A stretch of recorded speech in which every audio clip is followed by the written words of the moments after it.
안녕하세요. 만나서 반갑습니다. 여러분과 같이 중국 한국사 강의를 진행하게 될 김영준입니다. 자, 조선 전기 지금 우리가 계속 사회, 경제, 문화 이렇게 마무리하고 있죠. 지난 시간에 사회하고 경제 부분에 대해서 같이 다뤄봤는데 이번 시간에는요, 조선 전기를 마지막으로 마무리하는 문화에 대해서 한번 알아보는 시간을 갖도록 하겠습니다.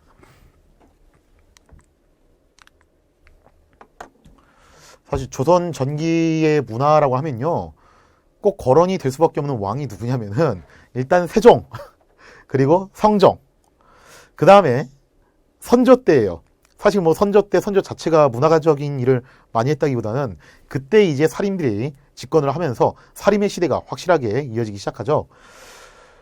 그 앞에 언급되는 세종과 성종은요, 편찬 사업도 상당히 많이 했고 문화적으로 봤을 때 여러 가지 업적을 굉장히 많이 남긴 사람들입니다. 그 중에서도 세종은 한 게 정말 많아요. 오늘 이따가 다 소개를 하겠지만 우리가 세종하면 떠오르는 게 훈민정음이죠. 그죠? 한글인데 이거 하나만 놓고 보더라도 세종은 정말 대단한 사람인데 세종이 진짜 한 게 엄청나게 많습니다. 이거 말고도 진짜 무지하게 많은 일을 했어요. 괜히 우리나라에서 가장 역사상 위대한 왕이라고 하는 게 아니죠. 근데 세종대왕이요, 약간 좀 뭐랄까 깨는 게 있어요. 무슨 말이냐면은 우리가 생각했던 이미지의 세종대왕과는 좀 안 맞는 그런 모습들도 의외로 좀 있습니다. 첫째로 뭐가 있냐면요, 세종대왕이요 어떻게 생겼을 것 같아요? 여러분들이 봤을 때 세종대왕 하면은 공부도 잘했고 엘리트고 성군이고 하니까 뭔가 좀 인자하면서도 왠지 엘리트답게 샤프하게 생겼을 것 같죠? 그죠? 옛날에 뿌리 깊은 나무라고 그 드라마에서 송중기 씨하고 한석규 씨가 연기를 했었잖아요. 하나도 안 비슷해. 오히려 누구하고 비슷할 거 아니냐면은 저처럼 생겼을 거예요. 어떻게 보면. 왜 제가 이런 얘기를 하냐면요, 세종대왕이 편식이 상당히 심했던 왕입니다. 이거 좀 약간 깼죠, 그죠? 밥상위에 고기 반찬이 없으면 밥을 안 먹었대. 진짜 좀 그런 깨는 면이 없지 않아 있었어요. 그 다음에 또 세종대왕이 백성들한테 봤을 때는 굉장히 성군이었어요. 그런데 신하들 입장에서는 세상에 이런 사람이 없어요. 진짜 퇴근도 잘 안 시켜주고 심지어 은퇴도 잘 안 시켜줘요. 대표적인 사람이 누구였냐면 황희입니다. 황희 같은 경우 진짜 세종이 엄청나게 신뢰했던 재상이거든요. 근데 이 황희가 일생일대의 소원이 뭐였냐면 은퇴하는 거였습니다.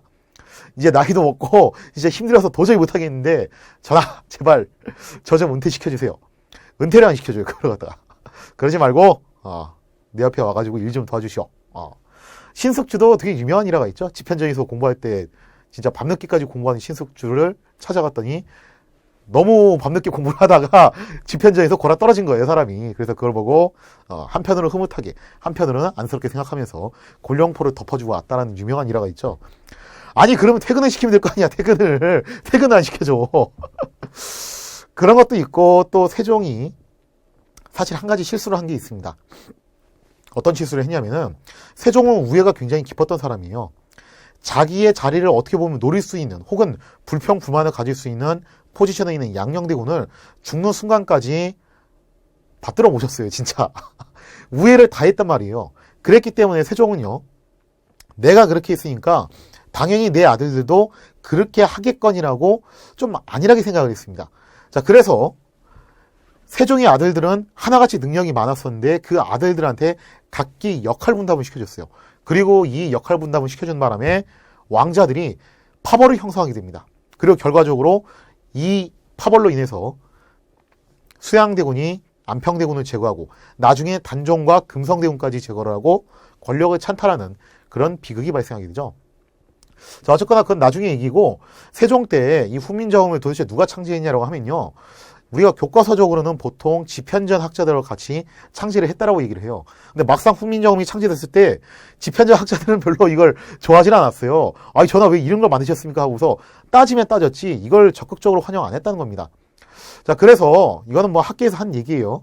학술적으로 봤을 때 사실 도대체 훈민정음 누구나 만들었냐라고 하면은 세종이 집현전 학자들하고 만들었다기보다는 오히려 자기의 그 똑똑한 아들들과 같이 만든 것이 아니냐.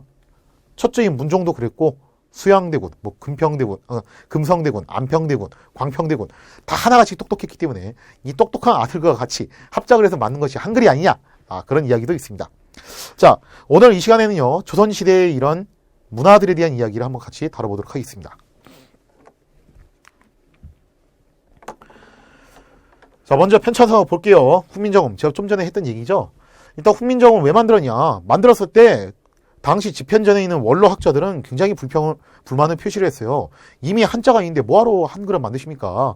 이거는 필요가 없는 글자입니다. 라고 그렇게 대놓고 이제 덤벼들죠. 자, 그러자 세종이 뭐라고 얘기를 하냐면 이렇게 얘기합니다. 내가 한글을 만드는 이유는 뭐냐면은 너네들은 한자를 아니까 상관없는데 일반 백성들은 한자를 모른다. 일반 백성들이 한자를 배우기 얼마나 힘드냐. 그러면 일반 백성들한테도 우리가 유교적인 덕목도를 좀 가르치고 그래야 되는데 가르칠 때 뭐 말로만 가르쳐야 되냐? 뭐 글도 좀 볼 줄 알면 좋잖아. 근데 한자는 어려우니까 어떻게 하자? 피지배층의 교화를 위해서 한글로 좀 가르치면은 애들이 그래도 지금보다 예전보다는 더 유교 사상에 대해서 잘 접근할 수 있고 또 모두가 군자가 된다는 우리의 이상향을 달성할 수 있지 않겠냐라고 얘기를 하는 거예요. 그거 말고도 행정실무형이에요. 그러니까 이제 하급간원의 경우에는 한자를 물론 뭐 이제 배우기는 배우겠지만 이 사람들이 그렇게 한자에 대해서 이해도가 깊이가 있지 않을 수도 있고 또 한글이 행정실무에는 상당히 유용하다. 자, 그거 말고도 서적의 번역과 편찬. 그러니까 당시 한문 발음이 통일이 안 돼 있어요. 그래서 하늘 천자를 놓고서도 누구는 천, 누구는 텐, 누구는 편 이런 식으로 제각각으로 읽어버리니까 내가 그거 통일하려고 하는 거다. 자, 그렇게 이제 한글을 만든 것에 대한 당위성을 설파를 하죠. 처음에 이제 반대를 했던 집현전 학자들도요, 곧 한글의 그 실용성을 깨닫고 다시 돌아서게 돼요. 그래서 그 한글을 가지고서 만들었던 대표적인 책이 있습니다. 너무 유명하죠, 그죠? 바로 용비어천가. 자, 용이 날아오른다, 그죠? 용이 날아오른다. 어서 좀 들어본 말 같은데 아주 유명했던 드라마 융용이 나르샤. 사실 그 문구가 어디서 나온 거냐면 여기서 나온 거예요. 해동의 융용이 나르샤.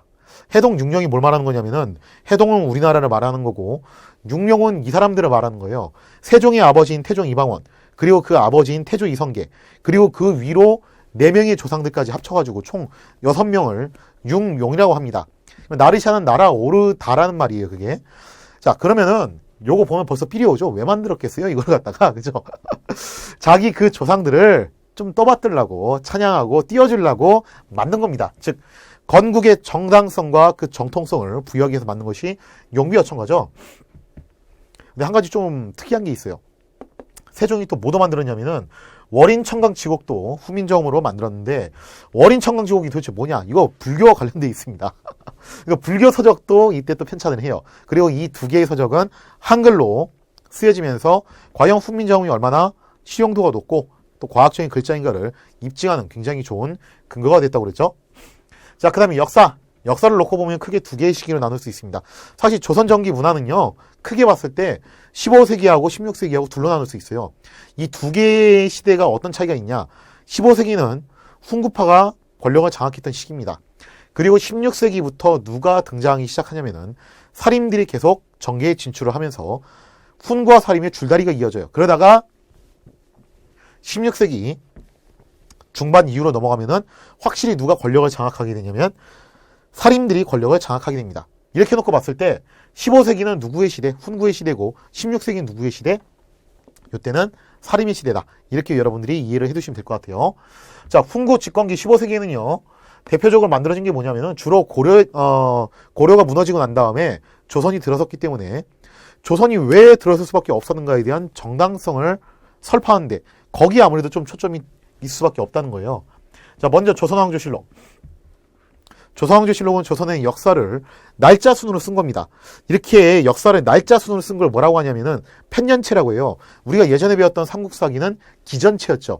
기전체는 사람 중심이에요. 인물을 중심으로 쓰는 것을 기전체라고 하고 이렇게 날짜를 중심으로 일기 쓰듯이 쓰는 것을 뭐라고 하냐면 편년체라고 합니다. 조선왕조실록은 대표적인 편년체 역사서고요. 정확히 말하면 사초 모음집이에요. 이거는 고려사나 삼국사기처럼 국가가 개입해서 정사식으로 편찬한 게 아니라 사초를 모아놓은 형식의 바로 조선왕조실록입니다. 자, 그 다음에 고려사.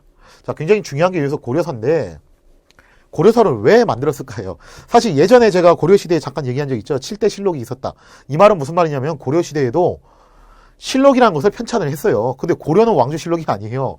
그 고려 왕조실록이 아니라 고려는 그거를 하나의 정사로 편찬을 해버렸습니다. 삼국사기처럼요. 이거 왜 했냐라고 했을 때 당연히 조선의 건국의 정당성을 설파하기 위해서입니다. 이걸 처음 스타트했던 사람이 누구냐면 정도전이에요. 정도전이 고려국사라는 이름으로 먼저 만들었어요. 만들 때 왜 만들었냐? 고려는 왜 망할 수밖에 없었는가? 그리고 조선이 왜 건국될 수밖에 없었는가?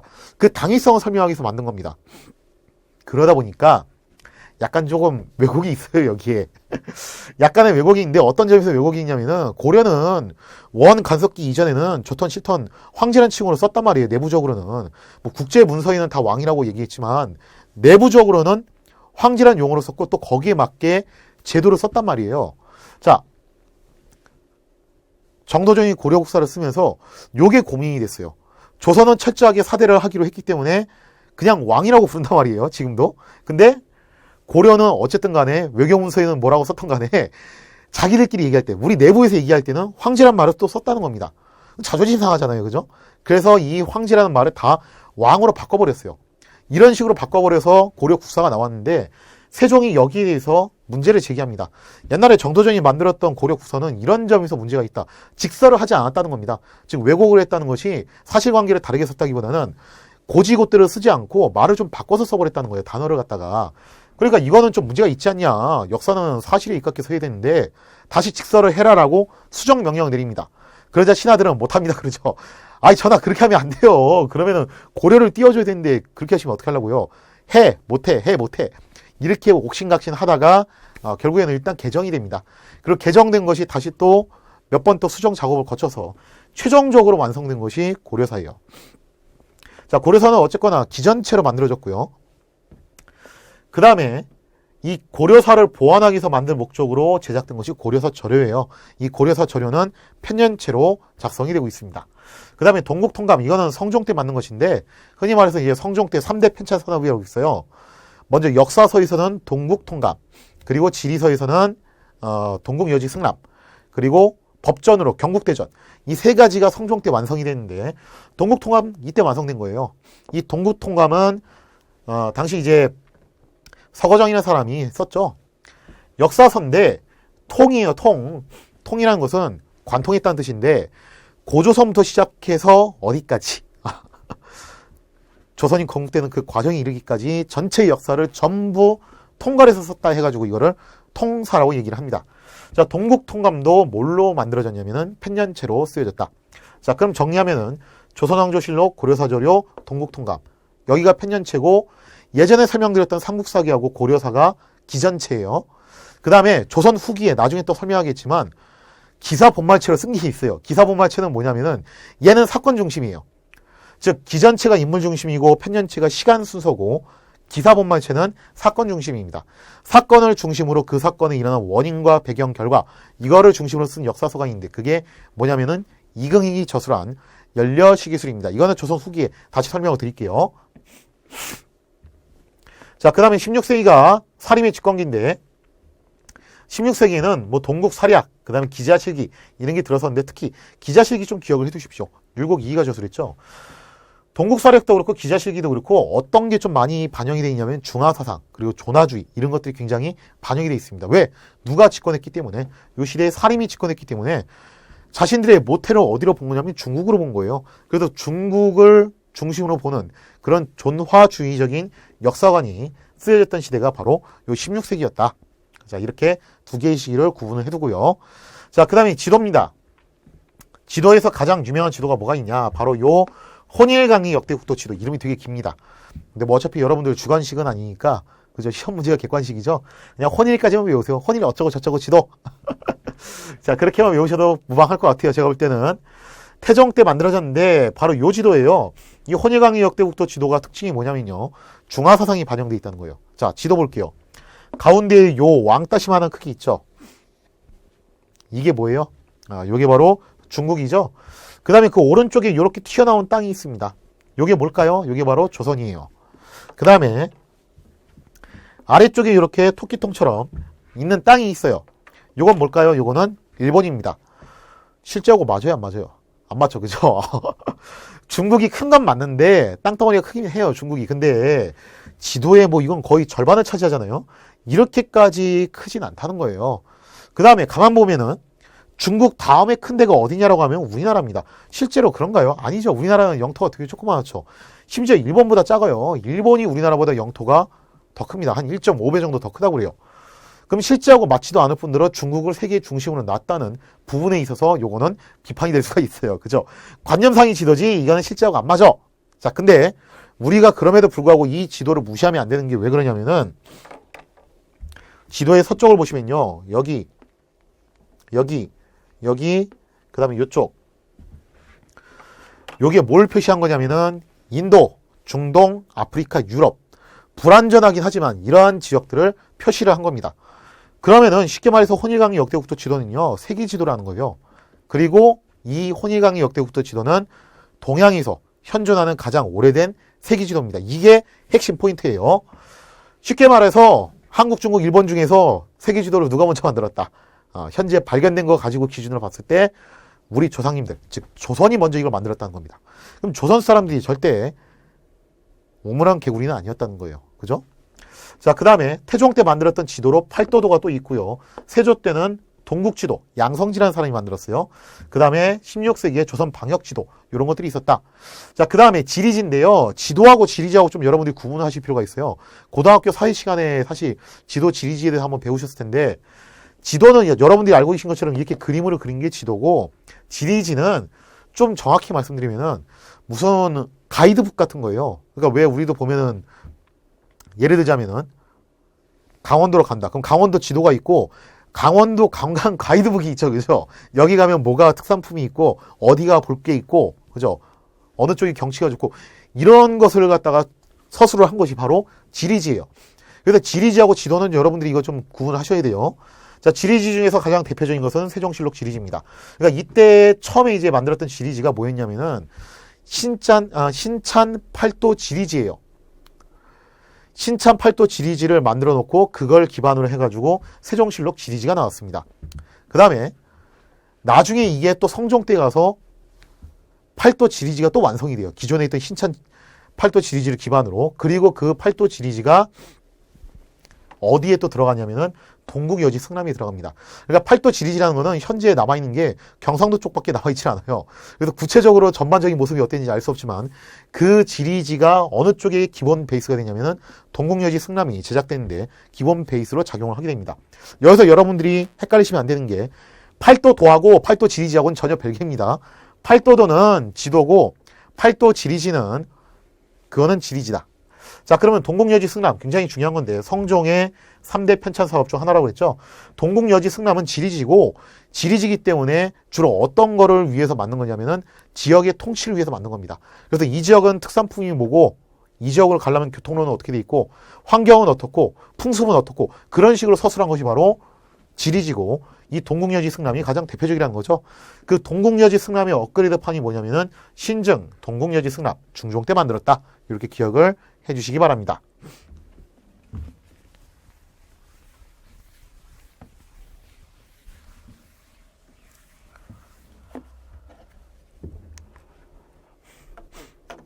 자, 그 다음에 편찬 사업에서 예법이죠. 세종 때 있었던 삼강행시도 대표적으로. 그 다음에 성종 때 있었던 국조오레이. 또 이것도 성종 때 대표적인 편찬 사업 중 하나가 되겠네요. 자, 그 다음에 중종 때 있었던 일윤행실도. 그리고 중종 때 있었던 동몽선습. 주로 예의범절과 관련된 그런 예법서입니다. 자, 그 다음에 음악은요. 악이 있어요. 제가 고려 말에 한번 잠깐 얘기했죠. 궁중음악인데 이 궁중음악이 언제 또 정비가 되냐면 세종 때 정비가 됩니다. 제가 세종이 한 게 많다고 그랬죠. 그죠? 세종이 재밌는 게 뭐냐면은 공부만 잘하는 게 아니라 음악이 또 소질이 상당히 있었어요. 자, 그래서 세종 때 특히 박연이라는 신하를 통해서 악을 정리를 하고요. 또 이때 악보도 정비를 하는데 이때 정비됐던 악보가 뭐였냐면 바로 정간보입니다. 정간보 기억해 두시고 성종 때는 역시 또 악화개범 음악과 관련된 서적으로 여기 만들어지고 16세기에는 민간 소각이 또 발달을 하였다. 이렇게 간단하게 기억을 해두시기 바랍니다. 자, 법전은요. 조선 건국초에 정두전이 조선 경국전이라는 법전을 만들었어요. 이걸 토대로 해가지고 조준이 경제 육전이라는 것으로 업그레이드 시키고요. 요것이 다시 또 언제 또 업그레이드돼서 정식 법전으로 만들어지냐면은 세조 때 제가 얘기했었죠. 호전과 형전은 이미 완성됐고 최종 완성본은 언제 나왔다? 바로 성종 때 나왔다. 자, 그렇게 해서 성종 때 경국대전이 마지막으로 완성돼서 나왔습니다. 여기가 끝이 아니에요. 조선 후기에 가면은 이 경국대전의 업그레이드판이 또 나옵니다. 그럼 조선 후기에 가서 다시 언급을 드리겠습니다.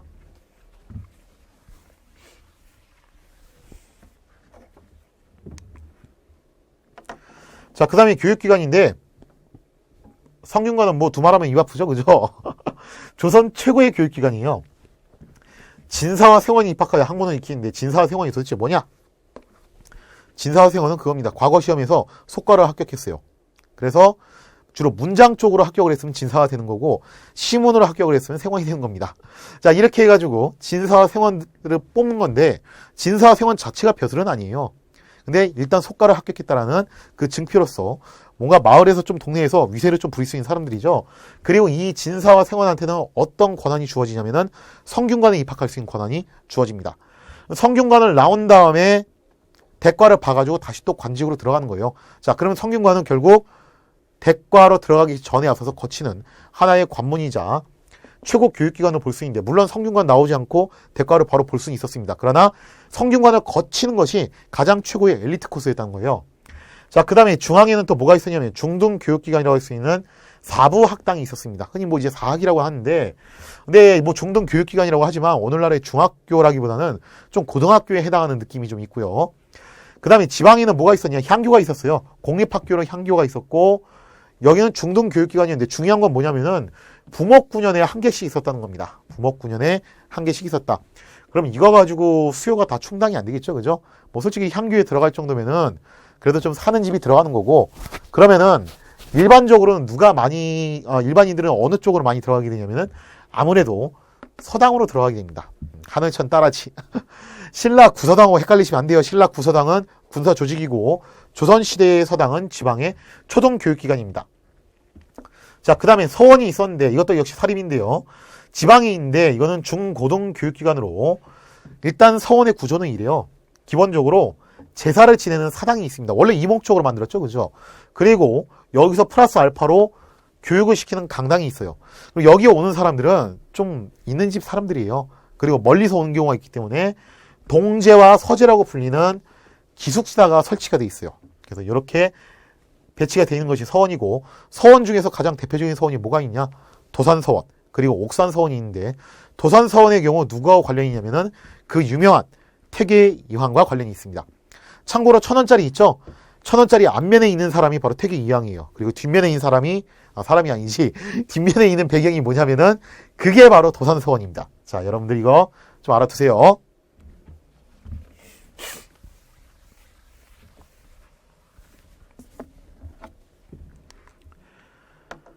자, 그 다음에 성리학입니다. 조선은 성리학의 나라죠, 그죠? 그러니까 우리가 고려시대는 좀 불교에 대해서 되게 투자를 많이 해서 얘기했어요. 삼국시대에도 불교육이 상당히 많이 했습니다. 그런데 조선시대는요, 불교를 철저하게 억제를 했고 뭐가 중심이 되냐면 성리학. 바로 이 성리학이 중심이 되었습니다. 성리학이라는 것이 도대체 무엇이냐고 하면요, 성리학. 이치를 탐구하는 학문이에요. 쉽게 말해서 만물의 이치를 탐구하는 학문인데 이 성리학을 누가 만들었냐면은 옛날에 이제 송에서 남송으로 이제 쫓겨내려갔을 때 금한테 원래 수도를 빼앗기고 양자강 이남 남송으로 쫓겨내려갔을 때 그때 등장했던 유학자였던 주희라는 사람이 만들었어요. 그리고 이 주희라는 사람은 나중에 주자로 높여지게 됩니다. 그 주자가 쓴 책이 있는데 바로 주자대전, 주자가래가 있어요. 주자대전은 성리학의 이론서고 그 다음에 주자가래는 일종의 이제 예법서죠, 그죠? 자, 그래서 결국에는 주자의 학문이라고 해가지고 성리학을 또 다른 말로 뭐라고도 하냐면은 주자학이라고 하기도 합니다. 자, 이 성리학과 관련된 대표적인 교육서가 뭐가 있냐면은 중종 때 있었던 동몽선습 그리고 선조 때 있었던 경몽요결이 있는데 사림이 집권했었던 시대죠, 그죠? 중종 때는 이제 조광조가 잠깐 이제 조광조와 사림이 잠깐 집권했었고 선조 때는 확실하게 사림이 집권했어요. 자, 사림들은 이 성리학의 교육을 굉장히 강조시켰었는데 왜 그래서 조광조도 소학교육 엄청 강조했잖아요, 그죠? 그래서 이 동몽선습과 경몽요결은 아동용 교육서입니다. 자, 요거 좀 기억해 두시고요. 자, 그러면 성리학의 발달 과정을 놓고 보면요. 논점은 이거예요. 인간의 심성과 우주의 원리인 이기론을 중심으로 말은 거창한데 한마디로 축약하면은 이기론을 중심으로 발달하였다라고 볼 수가 있는데요. 도대체 이기론이란 것이 무엇이냐라고 했을 때 일단 이가 뭐고 기가 뭔지를 알아야 돼요. 그냥 간단하게 설명드릴게요. 자, 기는 뭘 말하는 거냐면 외면을 말하는 거예요. 이는 뭘 말하는 거냐면은 내면을 말하는 겁니다. 쉽게 말해서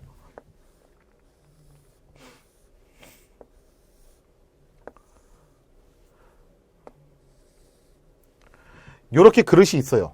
요렇게 그릇이 있는데 요거 그냥 지우자. 자, 요렇게 그릇이 있는데 그러면 이 그릇은 뭐가 되냐면은 외형이죠. 그죠? 요거는 기가 되고 이 그릇 안에 물이 담겨져 있습니다. 그 안에 있는 거죠. 그죠? 요거는 이가 되는 거예요. 기와 리의 차이가 이렇습니다. 기는 외면을 말하는 것이고 리는 내면을 말하는 거예요. 그럼 어떤 게 더 중요하냐고 얘기를 했을 때 기가 더 중요하다고 얘기했던 사람들은 서경덕, 조식과 같은 사람들입니다. 자, 손을 들고 부채질을 해봐라. 뭐가 오냐? 바람이 오지 않냐? 이 바람이 바로 기다. 결국엔 기운이 움직여서 오는 거 아니야. 세상 모든 것은 이 기운이 움직여서 만들어지는 것이다. 라고 하면서 기를 굉장히 중요시합니다. 그래서 교과서에서 뭐 주기론이라고 하는데 사실 서경덕이나 조식이 주기론이라는 말을 쓴 적이 없어요. 그런 말을 쓴 적이 없고 그냥 자기들은 기철학이라고 했습니다. 그러나 교과서적으로 여러분들이 배우기 쉽게 주기론이라는 용어를 쓰겠습니다. 자, 그 다음에 여기 이제 좀 반대되는 얘기를 하는 사람도 있어요. 아니다. 기보다는 뭐가 더 중요하다? 리가 더 중요하다. 이걸 주리론이라고 합니다. 내면이 더 중요하다. 아니, 내면이 일단 먼저 있어야지 나중에 외면이 나오는 거지. 무슨 말이 되는 소리를 해야지. 대표적인 사람이 이현적이에요. 자, 이런 식으로 주기론과 주리론이 형성되는데 포인트가 되는 두 인물이 있죠. 그죠? 중요한 인물.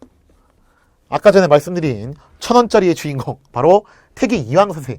이현적의 주리론을 계승했어요. 그러니까 이현적의 직속 제자는 아닌데 그 사상을 따왔습니다. 그걸 따와서 제시한 것이 바로 주리론인데 좀 발전시킨 게 주리론인데 근본적이고 이상주의적입니다. 그러면서 뭘 형성하냐면 영남학파를 형성을 해요. 그리고 결정적으로 일본에 전파를 되면서 일본 성리학 발전에 굉장히 중요한 역할을 합니다.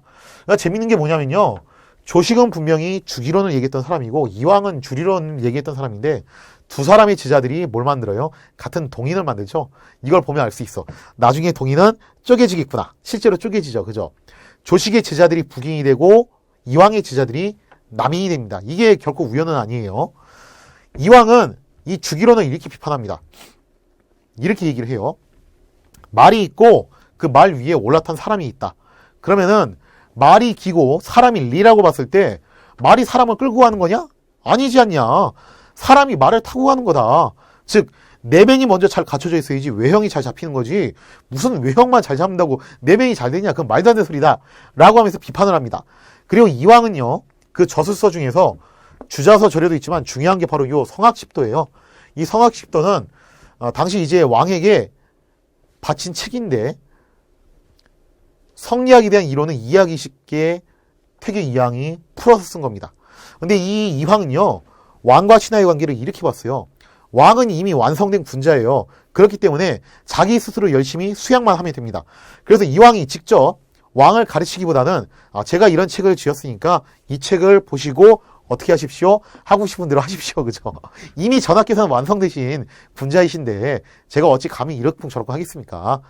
다만 스스로 끊임없이 노력을 하셔가지고 더 나은 성군이 되도록 노력하시면 됩니다. 이왕 그렇게 봤어요. 근데 여기에 대해서 이의는 좀 다르게 봤습니다. 자, 그에 앞서서 율곡 이의의 이론이 이통기국론을 얘기를 할게요. 율곡 이의는 5,000원짜리의 주인공이죠. 어머니가 그 유명한 신사입니다. 50,000원짜리의 주인공입니다. 어떻게 이거는 모자가 여기를 다 차지했네. 그죠? 자, 율곡 이의는요. 이통기국론이라는 얘기를 했어요. 그러니까 계승하기는 이쪽을 계승하긴 했는데 그렇다고 해서 주리론을 무시하지는 않았습니다. 좀 기의 역할을 강조했을 뿐이지 율곡 이의는 이렇게 얘기했어요. 아예 그냥 싸우지도 마세요. 솔직히 내가 볼 때는 둘 다 맞는 말 같아요. 말이 사람을 태웠으니까 말의 의지가 있으니까 가는 것도 맞는 거고 결국에는 사람이 어느 쪽으로 가라고 방향을 지시했으니까 말이 가는 것도 맞는 거니까 이렇게 합시다. 말과 사람이 함께 가고 있다. 즉 리와 기는 어떻게 되는 것이다? 서로 통하는 것이다. 그러니까 싸우지 마세요. 자, 그러면서 이렇게 이통기국론을 제시를 하게 됩니다. 자, 그러면서 율곡이는 현실적이고 개혁적이면서 특히 기호학파를 형성을 하게 돼요. 대표적으로 이제 친했던 성혼과 함께 충청과 경기 지방을 중심으로 기호학파를 형성을 하게 되더라. 그 다음에 율곡 이이가 주장했던 대표적인 사상이 뭐가 있냐면은 10만 양병론이 있습니다. 즉 현실적이고 개혁적이라고 그랬죠. 지금 나라가 위기에 처해 있다. 국방력은 지금 저하됐고 민생은 파탄나게 됐는데 우리가 지금 해야 될 것은 군역을 철저하게 부과해서 수탈하는 것이 아니라 민생을 안정시키고 병력의 숫자를 갖다가 어떻게 하자. 꼭 쪽수를 채우는데 목적을 두지 말고 양병 잘 기르는데 좀 더 초점을 두자 라고 하면서 현실적인 개혁들에 상당히 관심을 많이 갖습니다. 그러면서 뭐 이제 대동법에 대한 개혁적인 부분을 제시하면서 수미법을 이야기하기도 하고 이런저런 개혁 내용들을 많이 건의를 하죠. 근데 이 율곡 이이가 썼던 책이 뭐였냐면은 뭐 동어문답, 경목요결, 아까 선조 때 만들었던 이거 있죠. 아동용 교육서 이런 것도 있지만 중요한 거는 성학집여입니다. 그러니까 율곡 이이하고 태계 이항은 여기서 차이가 났어요. 태계 이항은 왕과 신하의 관계를 놓고 봤을 때 왕은 이미 완성된 존재다. 신하들은 잘 따라가기만 하면 된다. 그리고 왕은 대신에 스스로 성인이 되기 위해서 끊임없이 노력을 해야 된다. 이렇게 봤던 반면에 이이는 뭐라고 했냐? 무슨 왕이라고 해서 하나부터 열까지 다 알겠냐? 그건 아니다. 우리 신하들이 어떻게 해야 된다? 끊임없이 왕의 옆에서 잔소리도 해가고 감시도 해가고 공부도 가르쳐주고 하면서 뭘로 만들어줘야 된다? 완성된 성인, 군자로 만들어줘야 된다라고 그렇게 보는 거예요. 그렇기 때문에 이 성학집여는 그런 취지로 쓰여졌습니다. 즉 이왕은요 군주를 믿고 따라야 된다. 그리고 군주가 스스로 열심히 공부하면 된다. 이미 완성된 존재이지 않냐. 그러면서 율곡이는 아니다. 군주를 우리가 완성시켜줘야 된다라고 보는 입장이었습니다. 이 두 사람의 입장 차이는요. 나중에 예속론전에서 결국 또다시 드러나요. 그 후학들에 의해서. 자, 그러면은 성학십도는 하고 싶은 대로 하십시오죠. 그죠? 성학집여는 뭐예요? 집요하게 우리가 아주 집요하게 전학계 이렇게 하셔서 저렇게 하셔서 아주 집요하게 얘기를 해야 된다. 그래야지만이 전학계에서 성인이 될 수 있다라고 그렇게 기억을 해두셔도 될 것 같아요. 자, 이렇게 해서 성리학의 발달 과정 이 부분을 좀 이렇게 다뤄봤습니다.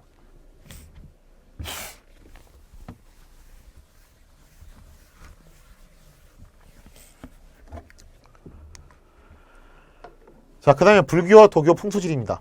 딱 봐도 내용이 굉장히 소략해 보이죠. 그죠? 조선시대는 그래요. 근데 불교를 제가 좀 이제 잠깐 좀 정리를 한 번 더 해드리려고 하는데, 예전에 제가 실수로 좀 설명을 잘못한 게 있어요.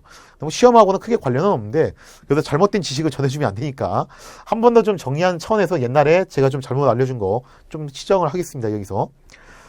그러니까 이게 보시면요. 불교가 크게 따지고 보면은 대승불교하고 소승불교가 있어요. 세계사적으로 봤을 때. 대승불교는 한중일로 온 거고 소승불교는 동남아시아로 왔습니다. 그래서 우리가 한국사로 공부할 때 소승불교 얘기는 안 해요. 주로 대승불교 얘기를 하는데 그 대승불교를 구축하는 중요한 사상이 두 개가 있어요. 하나가 뭐냐면 유식사상이고 하나가 중간사상입니다.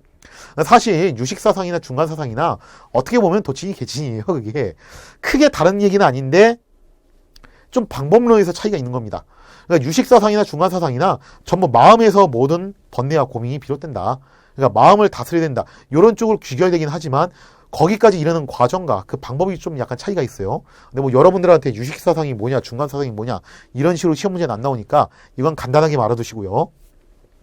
그 유식사상을 배워온 사람이 대표적으로 누가 있냐면 서유기에 나오는 삼장법사가 아주 유명하죠. 그죠? 실존 인물이에요, 이 사람이. 그리고 이 삼장법사에게 유식사상을 또 배운 사람이 누가 있냐면은 우리나라의 원칙이라는 승려가 있습니다. 자, 그리고 중국에서는 이 유식사상이 하나의 종파로 발전을 하게 되는데 그게 뭐였냐면은 법상종이에요. 근데 제가 이제 지난 시간에 실수로 잘못 말했던 것이 법안종이 삼장법사와 관련이 있다고 그랬는데 법안종은 관련이 없고 법상종이 관련이 있습니다. 이거는 좀 제가 정정할게요. 법상종이 바로 이 삼장법사와 관련이 있고 유식사상이 하나의 종파로 형성이 된 겁니다. 우리나라에는 유식사상이 들어오긴 했지만 이게 하나의 종파로까지는 안 갔어요. 왜 그러냐면은 유식사상과 중간사상을 합쳐가지고 하나의 사상을 만든 사람이 있어요. 그게 누구냐면 우리나라 불교사에서 절대 빼놓을 수 없는 사람, 바로 원효입니다. 원효가 이때 이 유식사상과 중간사상을 합쳐서 만든 게 뭐냐면 바로 화쟁사상이에요. 내가 볼 때는 유식이나 중간이나 그게 그거다. 싸우지 마라. 왜 자꾸 싸우냐. 그러면서 나온 게 화쟁사상입니다.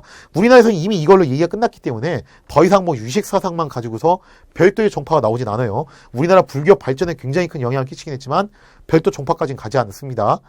자, 그리고 원효의 친구였던 의상은 화엄정을 만들게 되죠. 그러면 여러분들이 이렇게 착각할 수 있어요. 원효가 만든 화쟁사상은 뭐 선종이고, 그러면 의상이 만든 화엄종은 교종이고, 뭐 이렇게 되는 건가? 그게 아니라, 화엄종이 교종인 건 맞는데, 그렇다고 해서 화쟁사상이 선종은 아닙니다. 이거 선종은 아니에요. 선종은 나중에 후삼국 시대에 들어가서야 좀 우리나라에서 활성화되기 시작해요.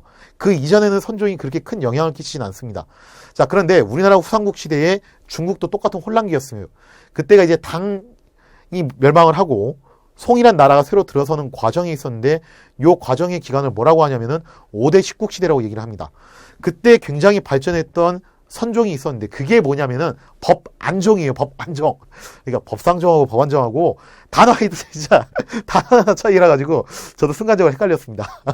죄송합니다. 자, 아무튼 법안종이 굉장히 유행을 했고 우리나라에서도 이 법안종이 상당히 유행을 합니다. 그러면서 고려가 건국됐을 때 균여가 이제 나라가 새로 건국됐으니까 교단을 좀 정리할 필요가 있다라고 생각하면서 교종은 화엄종 중심으로 통합을 하고 선종은 법안종을 중심으로 통합을 하는 거예요. 법성종은 저기 관련이 없고, 그죠? 즉, 법안종은 삼장법사와 관련이 없는 거예요. 이건 선종 종파입니다. 자, 그리고 난 다음에 그 뒤를 이었던 의천, 진을에 의해서 본격적으로 교종과 선종의 통합이 이루어지죠. 의천의 경우에는 교종을 중심으로 선종을 통합하면서 천태종이 나오고, 진을의 경우에는 선종을 중심으로 교종을 통합하면서 조계종이 나오죠. 자, 이런 식으로 고려시대의 불교가 흘러가다가 조선시대에 어떻게 되냐. 조선은 기본적으로 승유억불이었습니다. 유교를 위로 올리고 불교를 밑으로 내렸다. 자, 그렇게 볼 수 있는데 불교에 대한 억지 측은 이랬어요. 사실 태조 이성계는 본인이 불교 신자라서 불교를 그렇게 억제하고 싶어 하진 않았어요. 근데 건국의 주체 세력이었던 정도전, 조준, 남은 이런 사람들 다 뭡니까? 다 성리학자죠. 심지어 태종 이방원도 성리학자예요. 그러다 보니까 이 사람들은 불교를 철저하게 억제를 하기 위해서 노력을 해요. 자, 그러면서 특히 사람들이 승려가 되는 것을 막으려고 노력을 합니다. 그걸 막기 위해서 어떻게 하냐? 가만 생각해 보니까 어차피 사대부 양반들은 승려가 될 가능성이 별로 없다. 그러면은 일반 백성들이 승려가 될 수도 있는데 이걸 막기 위해서 어떻게 하냐면은 도첩제라는 것이 실합니다. 즉 승려들한테 도첩이라는 일종의 신분증을 발급해 주는 거예요. 이게 없으면 승려가 될 수 없습니다. 그리고 도첩을 발급받으려면은 돈을 내야 돼요. 쉽게 말해서 돈이 없으면 승려가 될 수 없다. 그럼 이렇게 되죠. 돈이 있는 양반들은 어차피 승려가 될 리가 없고 얘들은 그죠? 철저한 성리학자니까. 그럼 돈이 없는 백성들은 도첩을 살 수 없기 때문에 당연히 승려가 될 수 없고 그러면서 승려의 숫자를 확 줄이기 위해서 도첩제를 실시를 해요. 태종은 한술 더 떠서 사원의 토지를 몰수로 하게 되고 세종은 교종과 선종을 교단 정리를 시켜버립니다. 야, 너네 너무 불필요하게 많다. 교단을 내가 좀 줄이겠다 하고서 정리를 시켜버려요. 근데 모든 조선의 왕들이 다 불교에 대해서 억제만 했냐라고 하면은 종종 경우에 따라서는 불교를 믿었던 왕도 있습니다. 그러니까 세종 같은 경우도 무조건 뭐 억제만 한 게 아니라 일부 보호책도 있었어요. 석보상절 같은 그런 불경을 간행하기도 하고요. 그리고 또 뭐 이제 월인 청강지국도 사실은 불교 관련이 있잖아요. 그러니까 세종 같은 경우는 당근과 채찍 양쪽을 다 썼던 사람이고 세조는요. 이 사람은 확실하게 불교를 믿었던 사람이에요. 심지어 세조는 왕자 시절에 뭐라고 얘기하냐면 이렇게 얘기합니다. 석가가 누구보다 더 위대하다. 공자보다도 더 위대하다. 라고 얘기를 할 정도로 신하들한테도 가끔 그런 식으로 물어본 적이 있어요. 고압적인 자세로 야 석가가 위대하냐 공자가 더 위대하냐. 그런 신하들은 속으로는 공자가 더 위대하다고 하면서 겉으로는 뭐라고 대답해야 돼요. 이게 세조가 무서워서 감히 뭐 공자가 더 위대하다고 말하기도 그렇고 그렇다고 자존심 상하게 석가가 더 위대하다고 말하기도 그렇고 하여튼 그 정도로 세조는 불교를 믿었던 사람이에요. 그래서 간경도감이라는 걸 설치를 해가지고 불교를 굉장히 장렬하고 불경을 많이 만들죠. 심지어 이때 만들어졌던 게 뭐냐면은 바로 원각사예요. 우리가 제가 그 탑 얘기하면서 고려시대 얘기했죠. 경천사지 10층 석탑을 본따서 만든 것이 바로 원각사지 10층 석탑입니다. 참고로 원각사지 10층 석탑은 어디 있냐면 지금 그 유명한 탁골공원에 있어요. 자, 그 다음에 명종 때 가서 보우라는 승려가 나타나서 불교를 좀 중흥하게 됐는데, 이때는 왜 중흥이 일어나냐면은 명종이 불교 신자가 아니라 명종의 어머니였던 문정왕후가 불교 신자였어요. 문정왕후가 독실한 불교 신자다 보니까 보우를 기용해서 불교를 굉장히 장려를 하게 됩니다. 근데 이때 문정왕후가 했던 것 중에서 하나가 뭐냐면 바로 승과를 부활시킨 거였어요. 그래서 제가 과거제도 얘기할 때 그 얘기 했었죠. 고려시대는 사실상 무과가 없었다고 보시고 조선시대는 승과가 사실상 없었다고 보셔라. 왜 제가 사실상이라는 말을 썼냐면은 딱 한 번 요때 했어요. 근데 사실 뭐 요때 문정왕후 때만 잠깐 하고 그 이후로는 한 적이 또 없기 때문에 사실상 없다라고 보는 것이 여러분들이 공부하시기에는 편할 겁니다. 근데 어쨌든 간에 문정왕후 때 잠깐 승과를 실시했었는데 재밌게도 이때 승과에 합격을 했던 승려가 누가 있었냐면은 임진왜란 때 활약을 했던 맹활약을 했던 삼형대사와 서산대사가 바로 요때 승과 합격창이다. 참 역사가 참 아이러니하죠, 그죠? 살인정권에 들어갔을 때는요 불교가 훨씬 더 탄압받아요. 더 이상 이제 그 도시 한복판에 있을 수가 없습니다. 이제 사찰들은 어디로 쫓겨가기 시작하냐면은 산간지역으로 쫓겨가기 시작합니다. 성종 때부터 이미 그런 모습을 보여주기 시작하고요. 그럼에도 불구하고 승려들이 승병으로 임진왜란 때 굉장히 큰 활약을 하게 되죠. 그 이후에도 병자호란 때나 뭐 이런 때도 여전히 활약을 하게 되고요. 특히 산성에다가 어차피 이때 다 산으로 올라갔으니까 산성을 수축하면서 승려들을 동원해요. 그러면서 대신에 우리가 너희들이 산속에다 절 바꾸서 그렇게 있는 거 나름대로 그 영역을 인정해 주겠다. 타협책을 좀 쓰기 시작합니다. 그러면서 승려들의 노동력을 이용해가지고 산성을 수축하고 또 거기를 방어하는 그런 경비 병력으로도 활용을 하기도 했었죠. 자, 어쨌거나 조선 전기에는 전반적으로 이렇게 승유 억불 정책이 실시가 되었다. 기억을 해두시고요. 자, 그 다음에 도교 같은 경우는 하늘의 제사를 지내는 소격서를 설치하고 특히 만이산 첨성단에서 1월 성신에게 초제 제사를 지내기도 했죠. 그러나 사림의 비판을 강력하게 받았고 요 소격서는 중종 때 조광조에 의해서 폐지가 되죠. 자, 그 다음에 풍수지리입니다. 그러니까 불교, 도교 전부 다 배격을 받았어요. 성리학자들에서 배격을 받았는데 좀 재밌는 게 뭐냐면은 그럼 풍수지리도 배격 받아야 되죠. 그죠?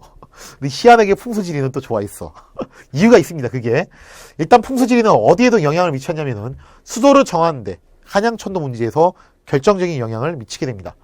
특히 당시 이제 태조 이성계의 정신적 스승이라고 할 수 있었던 무학대사가 이 명당 자리를 알아보면서 수도로 입지가 적합한지 혹은 부적합한지 그거를 풍수지리적으로 많이 해석을 해줬다고 그랬죠. 자, 그 다음에 나중에 가면은 특히 묘지 선정 문제에서 이걸 이제 산속 문제라고 해요. 여기에서 굉장히 큰 영향을 미치는데 왜 풍수지리는 불교, 도교하고 다르게 배척받지 않았냐? 성리학에서 중요시 여기는 건 뭐냐면 효도예요. 이 효도는요 부모님이 돌아가신 다음에도 해야 됩니다. 근데 부모님이 돌아가신 다음에 할 수 있는 효도는 크게 두 가지예요. 하나는 제사를 잘 모시는 거. 나머지 하나가 뭐냐면은 아주 좋은 명당 자리에다가 묘자리 만드는 거예요. 그러다 보니까 풍수지리는 성리학에서 요구하는 효를 달성하기 위한 아주 좋은 수단이 된다는 거죠. 그렇기 때문에 풍수지리는 성리학자들한테도 상당히 인기가 있었습니다. 자, 이렇게 해서 불교, 도교, 풍수지리 이런 내용들까지 같이 한번 아울러서 다뤄봤습니다.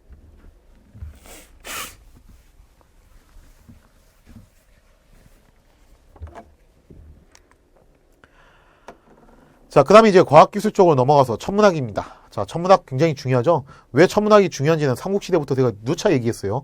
천문학 자체가 왕권을 상징해요. 하늘과 소통을 한다는 점, 그리고 농경국가에서 날씨 파악하는 게 굉장히 중요하다는 점. 자, 이거 측정하는 곳이 어디냐면 서운관입니다. 서운관에서 이걸 측정을 했고, 그 다음에 각종 측량 기구가 등장을 하는데, 일단 토지를 측량하는 기구로 인지, 그 다음에 규형, 이런 것들이 나오고요. 시간을 측정하는 것으로 앙부일구, 되게 중요하죠. 앙부일구가 바로 얘를 말하는 건데, 뭐예요 이거? 저거 해시계 아니에요? 네, 맞아요. 네, 해시계를 좀 고상한 말로 앙부일구라고 합니다. 자, 그 다음에 자격루가 있는데, 자격루는 요거는 일부만 남아있거든요. 원래 원형이 어떻게 생겼는지는 아직 남아있지 않고, 어떻게 생겼는지는 그냥 추정만 할 뿐이에요, 우리가.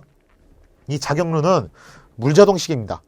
물의 힘을 이용해가지고 시간을 돌리는 것인데, 시계를 돌리는 것인데, 이게 어떻게 보면 약간 뻐꾸기식의 원리예요. 정시가 딱 되면은 인형들이 나와서 춤을 췄대요. 뭐 어떤 원리인지 모르겠는데 하여튼 그렇대요. 참고로 이거 만든 거 누구? 우리나라 과학계의 마스코트 바로 장영실이죠. 자, 그 다음에 또 치구기가 있습니다. 강수량을 측정하는 기구인데, 자, 요거는 돌덩어리고 그 위에 요 통이 있죠. 얘가 치구기예요. 이 통에다 빗물을 받아가지고 과연 비가 얼마큼 왔는지 그거를 측정하는 것인데, 여러분들이 이런 생각을 할 수 있어요. 뭔가 좀 이상한데요? 비가 얼만큼 와야 되는지 알아맞추는 게 더 중요한 거 아니에요? 이미 온 다음에는 그거 알아서 뭐 하게요? 물론 얼마큼 올지 알면 제일 좋죠. 근데 그거는 현대 과학기술로도 잘 못 맞춰요. 치구기의 원리는 이런 거예요. 이 치구기 자체로 할 수 있는 것은 비가 얼만큼 왔는지를 보는 겁니다. 근데 중요한 거는 이렇게 그동안 온 비의 양을 계속 데이터화 시키잖아요. 한 10년, 20년 흐르면요. 뭐가 파악이 되냐면 기후가 파악이 됩니다. 아, 5월 달에는 비가 잘 안 오는구나. 6월 달에는 장마가 오네. 9월 달에는 비가 좀 적게 온다. 이런 식으로 나름의 데이터가 만들어지고 이 데이터를 기반으로 농사를 하는데 사용될 수 있다는 겁니다. 참고로 이 치국이 만든 사람 누구냐? 뭐 교과서적으로는 장영실이라고 얘기를 해요. 근데 학자들 가운데서는 물론 이거를 실제로 손으로 뚝딱뚝딱 만든 사람은 장영실이지만 아이디어를 제공한 사람은 세종의 첫 번째 아들이었던 문종이었다라고 보는 견해가 상당히 많습니다. 실록에 보면 그런 기록이 많아요. 문종이 비가 온 날만 되면은 땅을 파고서 비가 얼마큼 왔는지 수심을 쟀다고 그래요. 그래서 여기에서 아이디어가 착안이 돼가지고 이 치구기가 만들어졌다라는 설이 있죠. 자, 그 다음에 천체 관측으로는 혼천이, 간이가 있는데 바로 이것이 혼천이고요. 그다음 또 중요한 게 천문도로 천상열차 분야지도입니다. 태조 때 만든 것인데 되게 중요해요. 이 천상열차 분야지도가 왜 중요하냐면은 고구려 때 천문도가 있었다고 그랬죠. 근데 그게 기록에 나와 있지 않아서 구체적으로 뭔지는 모르지만 고구려 때 천문도가 있었다는 사실은 우리가 어렴풋이 안다고 그랬어요. 왜 알게 됐냐면은 바로 요 천상열차 분야지도가 뭘 보고 만든 거냐면은 고구려 때 천문도를 보고 만든 겁니다. 자, 그래서 우리가 이걸 통해서 고구려 때 천문도가 있었다는 사실을 유추할 수 있기 때문에 굉장히 중요하고요. 그 다음에 역법서, 또 중요한 게 나와요. 바로 칠정산. 이 역법서라는 것은 달력인데 대단한 거예요. 한양을 기준으로 시간을 처음으로 측정한 것이 나옵니다. 그 역법서가 나오는데 그게 뭐냐면은 바로 칠정산이에요. 우리가 계속 중국 걸 썼어요. 그러다 보니까 오차가 좀 있습니다. 실제로 우리나라 서울하고 중국 베이징하고는 시차가 30분 나요. 그런데 약간의 오차가 생겨요. 여기에 대해서 세종이 고민에 빠집니다. 그러면 진짜 우리의 시간은 무엇인가? 우리 조선의 시간을 찾아내자라고 하면서 만든 것이 바로 칠정산이죠. 만들 때 뭐 그냥 막 만든 게 아니라 당연히 참조한 게 있어요. 중국의 수시력과 아라비아의 회해력을 결합을 해가지고 우리 한양의 시간을 찾아내는 것인데 바로 최초의 한양 기준의 역법서로 칠정산이라는 것이 만들어지게 됩니다. 자, 요거 기억을 해두시기 바랍니다.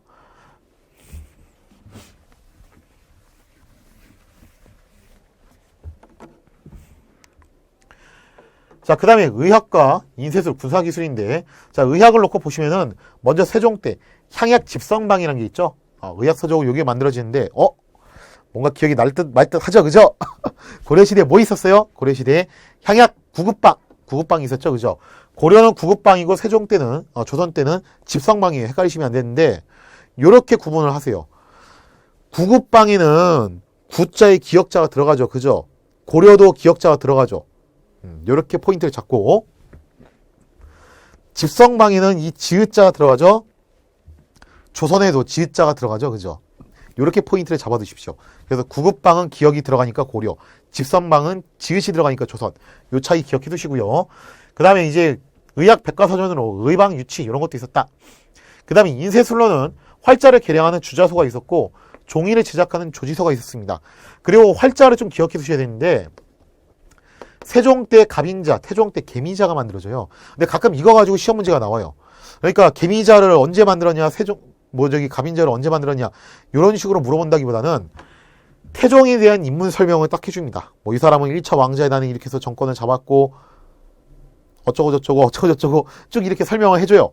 그러면서 이 시대에 있었던 일로 올바른 것을 고르시오. 했을 때 개미자를 만들었다. 갑인자를 만들었다. 이런 식으로 시험 문제를 내요. 답은 뭐예요? 태종 때는 개미자, 세종 때는 갑인자. 이렇게 외우셔야 되는데 이것도 쉽게 외우는 방법 알려드립니다. 자, 이렇게 하세요. 태종이 먼저고 세종이 그 다음이죠. 태종, 세종이고 그 다음에 개미가 먼저고 갑인이 나중에 있죠. 근데 이렇게 따세요. 사실 뭐 가운데 글자 하나만 외우셔도 될 것 같아요. 미자하고 인자를 갖다 따두세요. 순서대로 하면 미인이죠. 그죠? 태종과 세종은 미인이다. 좀 유치하지만 이렇게 해가지고 미자가 들어가는 것은 개미자, 태종 때고, 그 다음에 인자가 들어가는 것은 갑인자, 요거는 세종 때다. 이렇게 기억을 해주시기 바랍니다. 자, 그 다음에 무기 부분 보시면요, 화약 무기로 태종 때 최혜산이라는 사람이 활약을 하는데, 어서 좀 뭔가 냄새가 나죠, 그죠? 최혜산? 혹시 설마 그 사람? 맞아요. 고려 말기에 화통도감 최무선, 그 최무선의 아들입니다. 부자가 계속 이어서 이 화약 무기를 개발하는데 심혈을 기울이게 되고요. 그 다음에 화차, 굉장히 이제 중요한 무기죠. 화차가 이제 만들어지는데, 지금 사진에 보시는 요게 화차예요. 근데 화차는 여기 밑에 있는 발사대를 갖다가 우리가 화차라고 얘기를 하는 거고, 이 위에 있는 요 통 있죠, 그죠? 요 통에다가 화살이 박혀 있는 거, 이거는 신기전입니다. 이게 좀 이제 차이가 있어요. 즉 화차라는 것은 신기전 발사되고, 신기전만 얘기를 한다면 여기에는 요 화살을 말하는 거예요. 이 화살에 화약통을 장착해가지고 멀리까지 날아가게끔 만든 것이 바로 신기전이죠. 자, 그 다음에 태종 때 또 거북선을 제작하게 되는데, 거북선은 이순신 장군 부하였던 나대용이 만든 거 아니에요? 네, 맞죠. 그것도. 근데 오리지널 판이 뭐냐면 요겁니다. 이미 태종 때 거북선이 만들고 그 업그레이드 판이 이순신 때 또 만들어졌다. 이렇게 생각하시면 되고요. 그 다음에 또 태종 때 비거도선이라는 것이 만들어져요. 이 비거도선은 뭐냐면 요즘으로 치면은 고석정 같은 걸로 생각하시면 돼요. 왜 이게 만들어졌냐면은 그때 당시 조선이 경계했던 것은 왜구였어요. 근데 이 왜구들은 속도가 빠른 배를 타고 와가지고 아주 갑작스럽게 나타나서 해안가를 노략질하고 도망간다는 겁니다. 그러니까 이 왜구를 추격할 때 일반적인 군함은 판옥선은 이게 적합하지가 않아요. 물론 판옥선하고 왜구들이 가지고 온 배하고 붙으면 당연히 판옥선이 이겨요. 근데 얘들이 뭐 붙나? 도망가지, 그죠? 자꾸 도망가니까 잡지를 못하는 거야. 그래서 이걸 잡기 위해서 고석정을 하나 만드는데 그게 뭐냐면 바로 비거도선이라는 것입니다. 자, 그 다음에 무기와 관련된 것으로 총통 등록이 있고, 훈련 기술과 관련된 것으로 병장 도설이 있고, 전쟁사와 관련된 것으로 동국 병감이 있다. 그래서 이런 것들이 만들어졌다라는 것을 여러분들이 기억을 해주시기 바랍니다.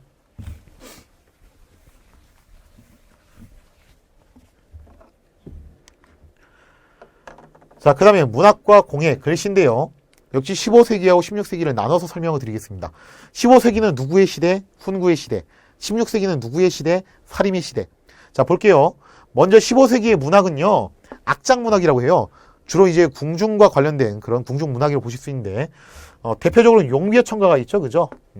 이거는 뭐 이제 아까 후민정 하면서 설명드렸고, 그 다음에 또 재밌는 게 뭐냐면은, 금오신화가 있어요. 이 금오신화는 김시습이라는 사람이 쓴 건데, 김시습은 생육신 중 한 명으로 되게 유명합니다. 생육신이 뭐냐? 수양대군이었던 세조가 단종을 쫓아내고 왕위를 찬탈했을 때 여기에 저항했던 사람들이 있습니다. 결국 저항했다 죽었던 사람들이 있었는데, 대표적으로 뭐 성삼문, 박팽년, 이기애, 하위지, 유흥부, 유성원, 그죠? 이 사람들을 뭐라고 하냐면은 죽었다라고 해가지고 사육신이라고 해요. 죽은 6명의 신하. 그리고 세조에게 죽임을 당하지 않았지만 세조를 계속 비방하면서 다녔던, 야인으로 살면서 비방을 하면서 다녔던 6명의 사람이 있었는데, 이거를 살아있다 해가지고 생육신이라고 얘기를 해요. 그 생육신 중에서 대표적인 사람이 바로 김시습입니다. 이런 김시습 같은 경우는 주로 어떤 글을 쓰냐면은 체제 비판적인 얘기를 많이 하는 거예요. 세조 이거 잘못됐다, 문제가 있는 사람이다. 그래서 이런 걸 좀 어려운 말로 뭐라고 하냐면은 방의인 문학이라고도 얘기를 합니다. 그래서 악장 문학으로 대표적인 것은 용비어천가, 방의인 문학으로 대표적인 것은 금오신화가 있다. 자, 그 다음에 서거정이 쓴 동문선이라는 그 또 시집이 있죠. 자, 그 다음에 16세기에는 사림의 시대죠. 역시 이때도 방해인 문학이 있어요. 대표적으로 뭐가 있냐면은 임제의 원생 몽유력, 그리고 어수권의 패관잡기, 다 이런 것들은 뭐와 관련돼 있냐? 세조 비판하는 거예요, 주로. 세조는 아주 두고두고 이제 잘근잘근 사림들한테 씹히는 처지가 되죠.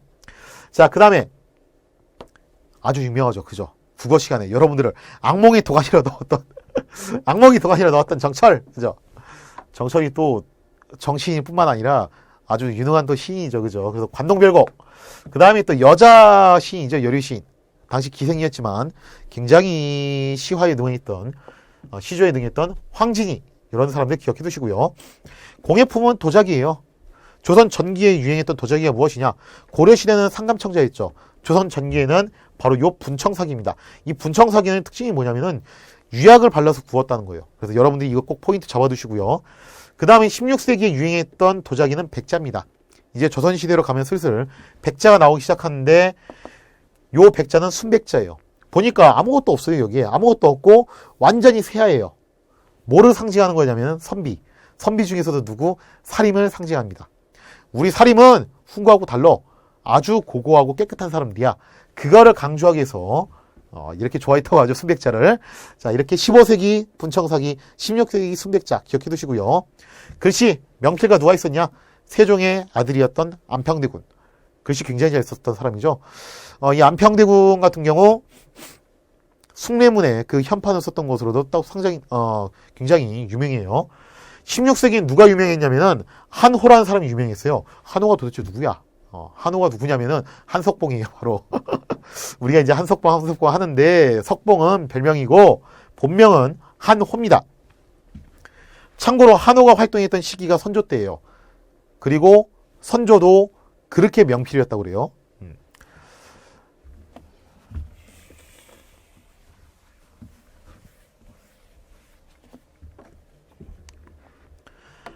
자, 그 다음에 그림과 건축입니다. 역시 마찬가지로 15세기와 16세기를 나눠서 설명을 할 건데 15세기에는 중국의 역대 화풍을 선택적으로 수용했었는데 가장 대표적인 게 뭐가 있었냐?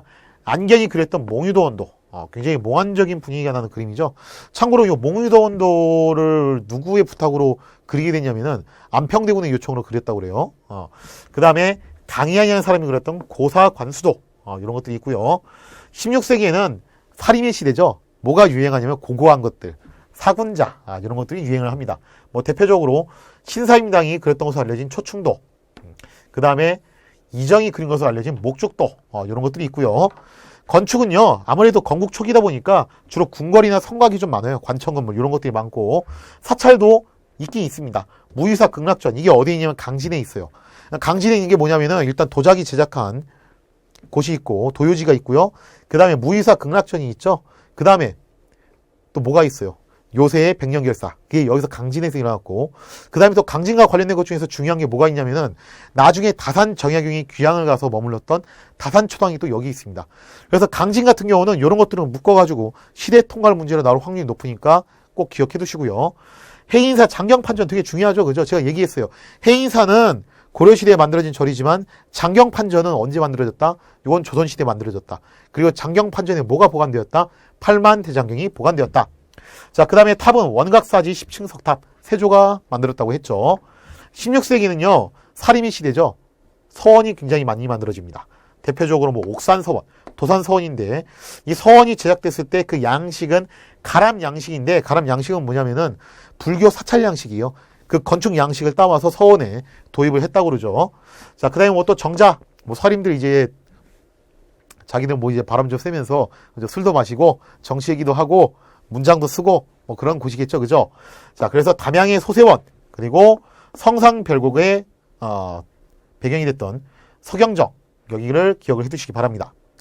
자, 그 다음에 기타 놓고 보면은 도기소, 도자기 만드는 곳이죠. 대표적인 곳이 어디가 있냐면은 공주 사홍원 분원이 있습니다. 자, 그 다음에 궁중에서는 처형무가 상당히 유행을 했는데 이 처형무라는 춤을 그렇게 잘 췄던 왕이 있어요. 그 사람이 누구냐면 바로 연산군, 그죠? 연산군하고 연산군의 그 영원한 딸랑이 간신 중에 간신 임승재가 또 이렇게 처형무를 잘 췄대요. 민간에서는 산대놀이 그리고 꼭두각시 이런 것들이 유행을 하고요. 그림을 그리는 전문 관청으로 뭐가 있었냐면은 도화서라는 것이 있었습니다. 자, 이렇게 기억을 해두시기 바랍니다.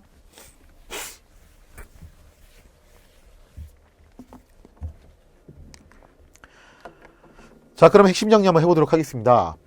훈민정음으로 편찬된 책은 용비어천가, 주로 이제 개국의 그 정당성과 왕가의 정통성을 세우기 위한 책이라고 했었죠. 그 다음에 월인청강지곡이 있다. 월인청강지곡은 불교와 관련됐다고 그랬어요. 조선왕조의 정통성을 설명하기 위해 고려사가 편찬되었다. 처음에 정도전의 고려국사를 기반으로 만들어졌다가 나중에 이제 계속 여러 차례의 개정이 이뤄져요. 그리고 요거 고려사는요, 처음엔 편년체였어요. 그러다 완성은 기전체로 됩니다. 이거 좀 기억해 두시고요. 그리고 이 고려사를 보완할 목적으로 고려사 저료를 편년체 양식으로 또 쓰게 되죠. 기자시기, 뭐 동국사력도 마찬가지지만 특히 율곡 이이가 썼던 기자시기는 사림 세력의 존화주의 사상이 반영되어 있고요. 이름이 됐다 길죠, 그죠? 혼일강의 역대국도 지도는 현존하는 동양에서 가장 오래된 세계지도다. 동국 여지 승남은 국가 통치를 위해 편찬한 지리지입니다. 지도가 아니라 지리지고 성종 때 만들어졌죠. 자, 그 다음에 이 동국 여지 승남의 기본 베이스가 됐던 것은 팔도 지리지다. 태종 때 만들었던 지도인 팔도 도하고 전혀 별개니까 헷갈리시면 안 되고요. 자, 그 다음에 세종 때 박연에 의해 악이 체계화되었다. 세종 때 편찬된 악보는 정관보이다. 중앙의 교육기관은 최고교육기관으로 성균관, 그 다음에 중등교육기관으로 사부학당이 있었다. 지방의 교육기관은 공립으로는 향교가 있었다고 그랬죠. 부목군현에 각각 하나씩 있었다고 그랬고요.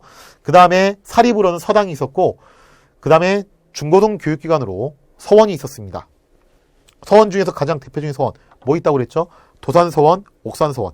그리고 서원에는 기본적으로 사당이 있고, 그 다음에 강의실이 있고, 기숙사로 동제와 서재가 있다고 그랬어요. 주기론은 기를 중심으로 세계를 이해하였다. 대표적으로 누가 주기론을 따랐냐면은 서경덕과 조식, 이 두 사람이 주기론을 형성했고요. 주리론은 리를 중심으로 세계를 이해했는데 이거는 이현적이 그랬다고 그랬어요. 그 다음에 이황의 저서는 성학 10도가 있다. 이황은 주리론을 주창했죠. 그죠? 주리론을 주장하면서 성학 10도 그냥 전하께서 하고 싶은 대로 하십시오. 그죠? 이미 왕은 완성된 존재다. 그러니까 스스로 열심히 공부만 열심히 하면 된다. 그리고 이왕의 이 사상은 누구의 영향을 많이 미치냐면 일본 성리학 형성에 상당히 영향을 많이 미칩니다. 율곡 이이는요, 이통기국론을 얘기를 했죠. 그리고 그의 저서는 성학지묘, 아니다. 우리가 집요하게 전하께 계속 이렇게 하십시오, 저렇게 하십시오. 이야기를 해서 전하를 성군으로 만들어야 된다. 그런 생각이 반영된 성학지묘가 있습니다. 세조는 불경을 간행하기 위해 간경도감을 설치했다. 서운가는 천문을 관측하는 것이다. 시간 측정 기구로 앙부일구, 이건 해시계라고 했어요. 자경로가 있다. 강수량 측정 기구로 추구기가 있다. 천상열차 분야지도는 고구려의 천문도를 바탕으로 제작되었다. 칠정사는 한양을 기준으로 하는 최초의 역법서이다. 개미자는 세종 때, 태종 때, 갑인자는 세종 때 제작되었다. 그래서 이렇게 하라고 그랬죠. 태종과 세종은 미인이다. 미인이다. 그죠? 자, 그 다음에 15세기에는 분청사기는 유약을 발라서 구웠다고 그랬어요. 16세기에는 순백자가 무늬가 하나도 없다고 그랬죠. 유행했고, 안견이 안평대군의 요청으로 그린 그림은 몽유도원도, 굉장히 몽환적인 분위기가 나는 그림이에요. 그 다음에 대표적인 서원으로는 도산서원과 옥산서원이 있는데, 서원을 만들 때 거기에 이제 불교 사찰의 양식이라고 할 수 있는 가람 양식이 좀 차용이 됐다고 그랬습니다. 도화서는 그림을 담당하는 관청이다. 그럼 문제풀이 하겠습니다. 1번. 다음 내용에서 각 기록에 대한 설명으로 올바른 것을 고르시오. 이전에 정도전이 편찬한, 정도전이 만든 거 뭐 한두 개인가, 그죠? 정도전이 편찬했다고 하니까 개인 저서는 아닌 것 같고, 그러면 여러분들이 느낌이 와야 돼요. 조선 경국전이 아니면 이거는 고려 국사입니다. 그죠? 둘 중 하나겠죠. 정도전이 편찬한 가가 간혹 사관이란 말이 나왔네요. 그럼 뭐 이건 보나 마나 고려 국사겠네. 그죠? 사관이 본래 작성한 것과 같지 아니하였고, 또 황제의 직선이 하는 말과 같은 거하고 태자니 하고 한 것은, 이런 표현은 참람되고 분수에 넘치는 말이 된다 하여 유관과 변기량에 명하여 규정하게 하였더니 이제 와서 편찬이 완성되었으므로 이에 헌상에서 올렸다. 자, 이 얘기예요. 옛날에 정도전이 했던 것이 왜 문제가 됐냐면은 직설을 하지 않았다는 겁니다. 어쨌든 고려는 원 간섭기 이전에 스스로 그 다음에 칙, 요런 말들을 썼다는 거예요. 이거 황제가 쓰는 말이거든요. 그죠? 그리고 태자, 세자도 아니고 왕자도 아니고 태자, 요런 말을 썼다는 거예요. 그래서 자존심 상한다 이거죠. 우리 조선은 철저하게 사대를 했기 때문에 요런 용어를 쓰지 않는데 고려가 이런 걸 쓴 적이 있다는 거예요.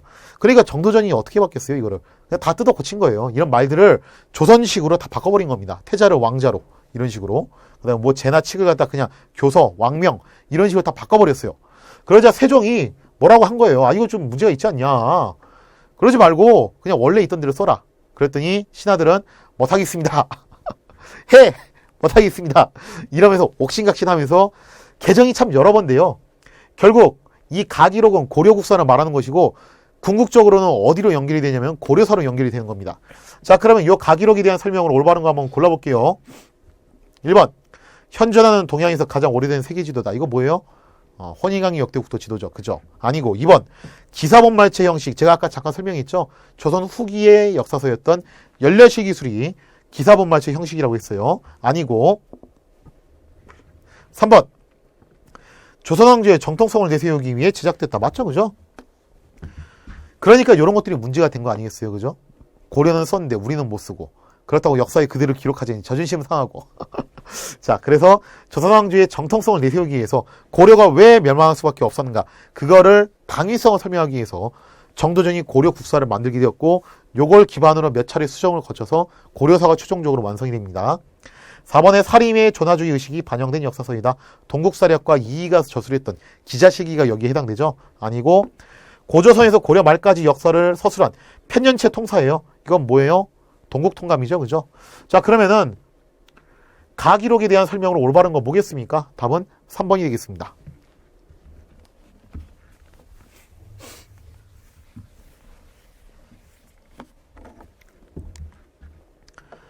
자, 그 다음에 2번 문제. 다음 내용에서 논쟁을 벌이는 두 인물에 대한 설명으로 올바른 것을 고르시오. 가. 왕은 이미 스스로 완성된 존재래요. 왕은 스스로 성인의 학문인 성학을 공부하면서 인격을 수양해야 됩니다. 이거 누구겠어요? 그죠? 하고 싶은 대로 하십시오. 그죠? 태계 이황의 성학 10도. 기억하셔야 돼요. 가는 이황이고 요거는 성학 10도에 나오는 얘기고요. 나 보겠습니다. 그렇지 않습니다. 왕도 인간이기에 불완전할 수 있습니다. 그렇기 때문에 현명한 신하가 성학을 군주에게 가르쳐서 그 기질을 변화시켜야 되는데요.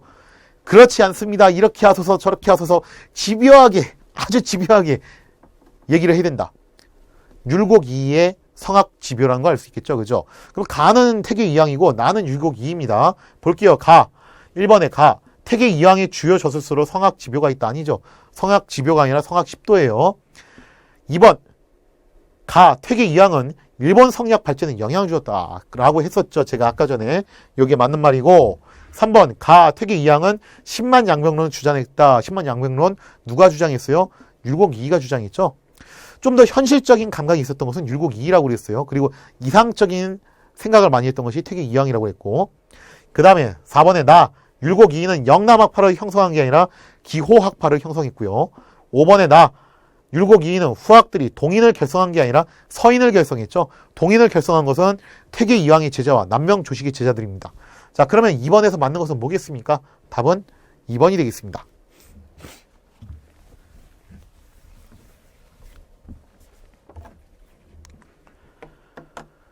자, 그 다음에 3번 문제. 다음 내용에서 설명하는 문화재를 고르시오. 호조에서 아래기를 각도 감사가 강수량을 측정. 나왔네요. 뭐 솔직히 이거 봤으면 바로 골라야죠. 그죠? 강수량을 측정하도록 이미 어명이 있사오니 청하건대. 서운관이 뭐 하는 곳이에요? 천문을 관측하는 곳이죠. 그죠? 천문관에 대를 짓고 뭔가 받침대를 설치를 하고 그 위에 쇠로 그릇을 부어 만들되 길이는 2척이 되게 하시고 직경은 8촌이 되게 하여 대 위에 올려놓고 빗물을 받아놓는데요. 그리고 관원으로 하여금 얕고 깊음을 청량하여 보고하게 하소사니 그대로 따랐다. 뭐겠습니까? 추국이죠. 그죠? 1번 볼게요. 이거는 뭡니까? 앙부일구 해시계죠. 시간을 측정하는 기구고, 그 다음에 2번에 요거는 혼천이죠. 이거는 천문을 관측하는 기구고요. 3번 요건 뭐예요? 분청사기죠. 그죠? 요건 도자기고, 4번에 요거는 순백자죠. 도자기고, 얘는 15세기에 유행했던 도자기, 얘는 16세기에 유행했던 도자기 구분하셔야 돼요. 그리고 대를 설치하고 녹그릇으로 통을 만든 다음에 빗물을 받는다. 답은 뭐겠습니까? 5번이네요. 그죠? 이게 바로 치국이죠. 3번의 답은 5번이 되겠습니다.